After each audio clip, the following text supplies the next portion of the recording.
Et pas facile d'être palestinien et d'aller célébrer Noël à Bethléem, lieu de naissance de Jésus et qui se trouve aujourd'hui en Cisjordanie occupée. En revanche, comme chaque année, la ville accueille des pèlerins du monde entier. Grégory Fontana. Comme chaque année, c'est au son des cornemuses et des tambours que les scouts palestiniens accueillent les chrétiens venus du monde entier.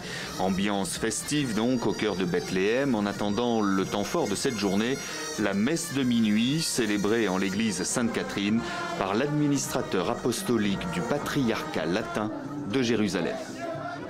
Noël pour nous, c'est célébrer l'espérance qui vit encore, peut-être pas dans les grandes institutions, mais dans les petites, dans tous les peuples.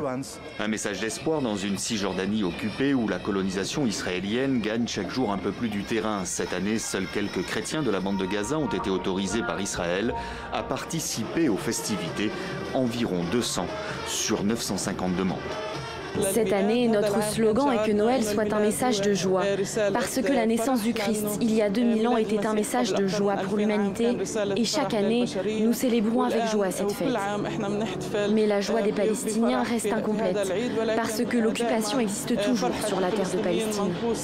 Autre fait marquant des festivités cette année, le retour en Terre Sainte après 1300 ans d'absence d'un fragment attribué au berceau de Jésus.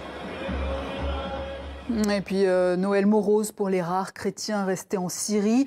À Dera, dans le sud, plus de 500 familles chrétiennes y vivaient avant le début du conflit en 2011. Aujourd'hui, beaucoup sont partis, soit pour se réfugier à Damas ou quitter le pays. Écoutez le prêtre qui s'apprête à célébrer la messe dans cette église qui a été rénovée après avoir été endommagée par la guerre. Il y a maintenant des régions où il n'y a plus un seul chrétien. Je ne sais pas combien de temps cette situation va durer et il y a des villages ou des zones habitées seulement par quelques personnes âgées. Dans la ville de Dera, environ la moitié de la population chrétienne est partie.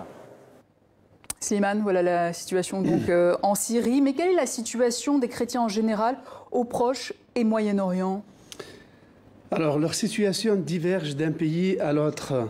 Dans des pays comme l'Égypte, par exemple, où il y a la communauté chrétienne la plus nombreuse, 10 millions d'habitants à peu près, ils ne sont pas persécutés par l'État, mais administrativement, ils souffrent d'une discrimination sournoise, par exemple, pour renouveler leurs églises ou construire d'autres églises. Donc il y a une discrimination, mais un peu sournoise. Il n'y a pas de persécution.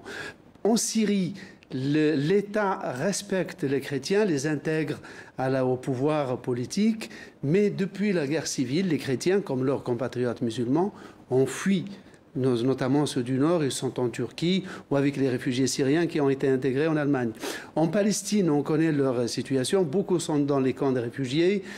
Mais surtout, disons grosso modo, entre l'Égypte, Syrie, Jordanie, Irak, Liban, Palestine, Israël, il y a à peu près 15 millions de chrétiens.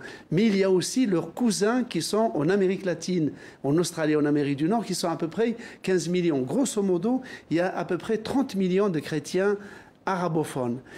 Mais, encore une fois, pour le Moyen-Orient, ces chrétiens, depuis le 19e siècle, ces chrétiens qui sont arabes, jouent un rôle, et ont joué un rôle énorme dans la renaissance culturelle de la langue arabe, de la grammaire arabe, dans la philosophie arabe, dans le développement des idées modernistes dans le monde arabe. Donc leur départ, si jamais il arrive à s'accomplir complètement, serait un désastre pour la chrétienté historique, puisqu'ils sont les continuateurs des toutes premières communautés chrétiennes, mais ce serait un désastre pour la culture arabe moderne elle-même. Et c'est peut-être l'occasion de rappeler, Slimane, que le berceau du christianisme se trouve au Proche-Orient et non en Occident. Et donc l'appellation chrétien d'Orient peut heurter les sensibilités et peut-être utilisée à mauvais escient. Bien sûr, c'est à Antioche, aujourd'hui en Turquie, mais avant en Syrie, que le mot chrétien a été donné pour la première fois à des chrétiens. C'est à Damas que Saint Paul s'est converti. Eh bien, les chrétiens, ces chrétiens n'aiment pas l'expression chrétien d'Orient parce qu'ils trouvent qu'elle les dépersonnalise.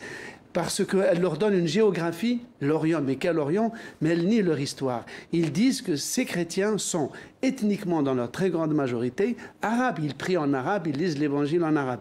Il y a aussi une minorité arménienne, une minorité chaldéenne, de langue assyrienne, mais grosso modo, ils disent qu'ils ont une terre.